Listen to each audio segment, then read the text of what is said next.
గొబ్బి yellow గొబ్బి yellow చందమామ ఓ చందమామ.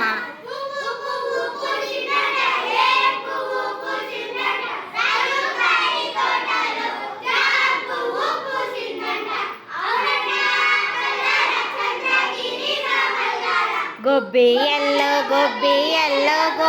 Yellow చందమామ ఓ చందమామ. పండు పండిందంట ఏం పండు పండిందంట రాజుగారి తోటలో జాం పండు పండిందంట.